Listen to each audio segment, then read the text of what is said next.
Você está no canal Eu Estudo a Lição com o pastor Samuel Camilo. Hoje é sábado, dia 11 de fevereiro de 2023. Estamos introduzindo a lição de número 7 do nosso trimestre, cujo tema será Aos Mais Pequeninos Irmãos. O texto base para o nosso estudo, Mateus capítulo 25, verso 34, que diz assim: Então o rei dirá aos que estiverem à sua direita: Venham, benditos de meu Pai, venham herdar o reino que está preparado para vocês desde a fundação do mundo. Ao percebermos aquilo que o Senhor Jesus está falando dentro do nosso texto áureo dessa semana, o contexto aqui do capítulo 25 de Mateus, vindo ali, obviamente, depois do sermão profético mencionado por Jesus no capítulo 24, mencionando quais seriam os sinais que antecederiam ao retorno de Jesus. Depois de mencionar que antes da vinda de Jesus haveria uma intensificação de guerras, rumores de guerras, fomes, terremotos e ao mesmo tempo pestes em vários lugares, o amor se esfriando nas pessoas, surgimento de falsos cristos e falsos profetas que enganariam a muitos, que o evangelho seria pregado em todo o mundo para testemunho de todas as nações. Depois de tudo isso, Jesus vai contar uma série de parábolas com a preocupação de que algumas coisas deveriam fazer parte da preparação das pessoas em relação à chegada de Cristo Jesus. Numa delas, o Senhor Jesus vai mencionar que quando Ele chegar, Ele vai separar uns dos outros. E que ao mesmo tempo, nessa altura, todas as pessoas irão buscar algum tipo de identificação com Ele.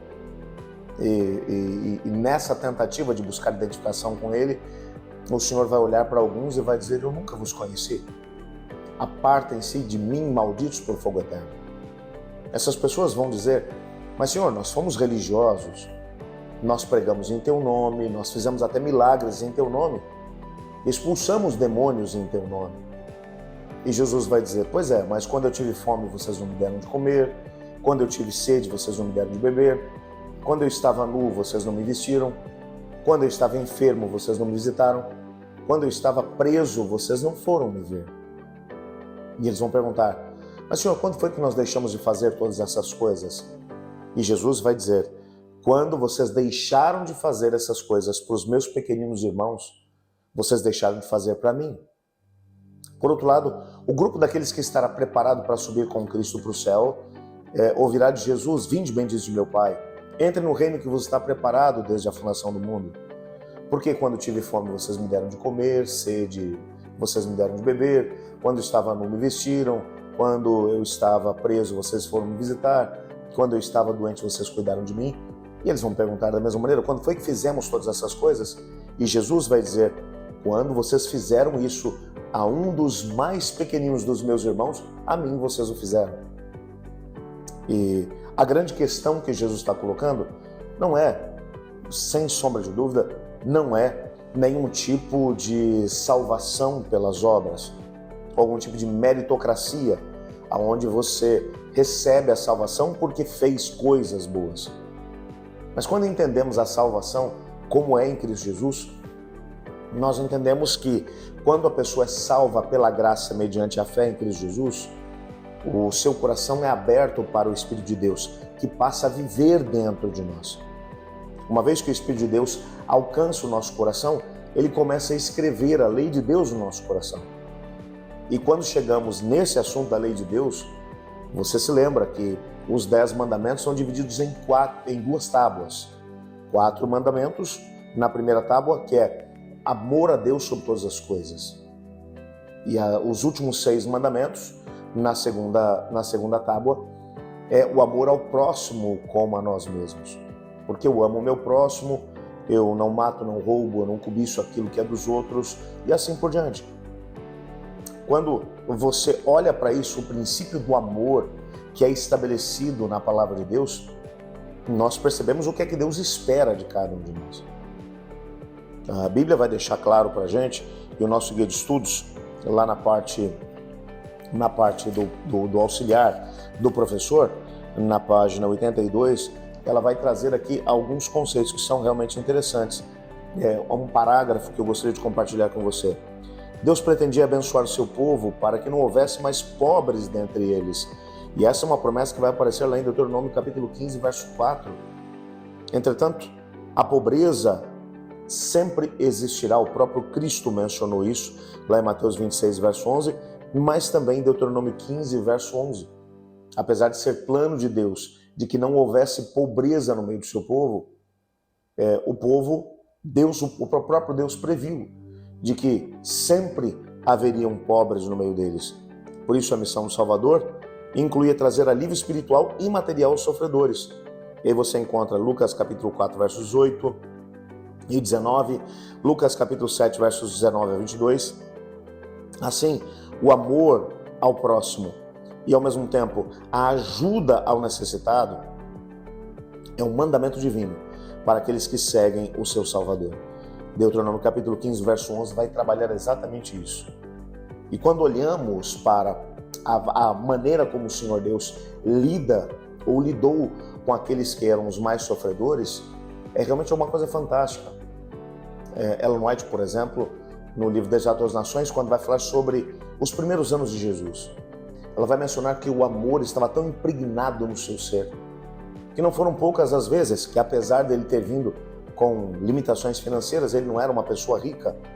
Ele veio como Jesus de Nazaré, o filho do seu Zé e da Dona Maria. O seu Zé, um carpinteiro de mão cheia lá daquela cidade.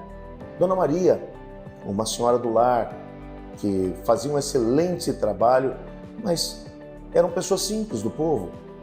E ela diz, não foram poucas as vezes que Jesus Cristo, vendo o necessitado, teve o coração realmente tocado com as necessidades daqueles que mais sofriam.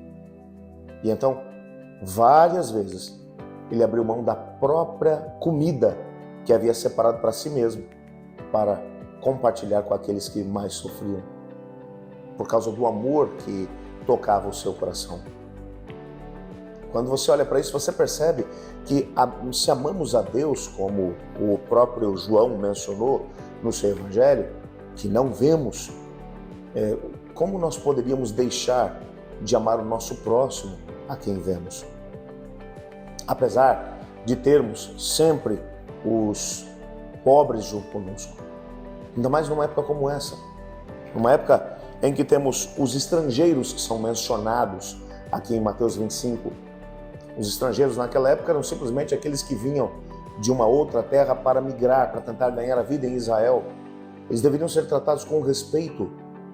E como o próprio povo de Israel havia sido estrangeiro no Egito, e aliás foram escravizados lá, como eles viveram isso, o Senhor Deus vai dizer, então não queiram que as outras pessoas que estão peregrinando pelo meio de vocês vivam essa mesma situação. Cuidem deles.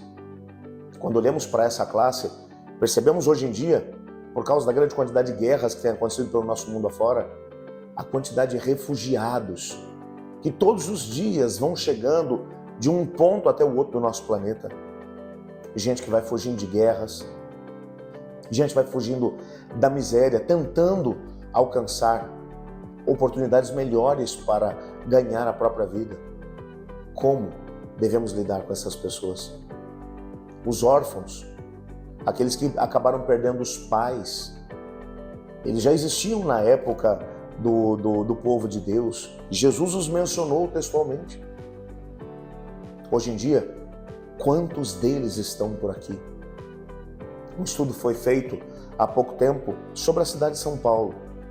Só no centro de São Paulo, aproximadamente 5.000 crianças vivem em condição de rua e acabam sendo trazidos pelo próprio crime organizado para o tráfico de drogas, para uma série de violências. E quantos abusos são sofridos por esses meninos e meninas? Que tipo de responsabilidade nós temos com eles? As viúvas que perderam seu cônjuge na época em que Jesus Cristo esteve aqui na Terra, uma mulher sem ter um homem junto com ela, numa sociedade patriarcal, ela seria destinada à mendicância. Mas quantas não são as pessoas que hoje sofrem não apenas a perda do seu cônjuge, mas ao mesmo tempo passam por tantas necessidades no mundo consumista como esse que vivemos? Que tipo de postura o Senhor Deus espera de nós? Deus, inclusive, chegou a dizer a Israel que se eles não cuidassem dos estrangeiros, dos órfãos e das viúvas, que ele mesmo do céu olharia por eles, mas que pediria contas do seu povo. O que é que Deus espera de nós nessa altura? O povo de Israel levou isso aí tão a sério que existem relatos de que em Israel era comum se praticar um segundo dízimo, somente para ajudar as pessoas nas suas necessidades. O que Deus espera de nós hoje? Bom, durante essa semana nós teremos a oportunidade de entender um pouco melhor isso. Amanhã veremos a vida e ministério de Jesus e como ele trabalhou pelos menos afortunados. Na segunda-feira, a provisão de Deus para os pobres. Na terça-feira, a história do jovem rico. Na quarta-feira, a história de Zaqueu. Na quinta-feira, considere Jó. Eu espero que você seja muito abençoado e, ao mesmo tempo, que entenda a responsabilidade que o Senhor Deus colocou nas nossas mãos com os menos afortunados. Vamos pedir a Deus para que Ele nos ajude a podermos entender o que Ele tem para nós nessa semana nesse assunto e tomarmos decisões importantes para aliviar a dor daqueles que sofrem à nossa volta.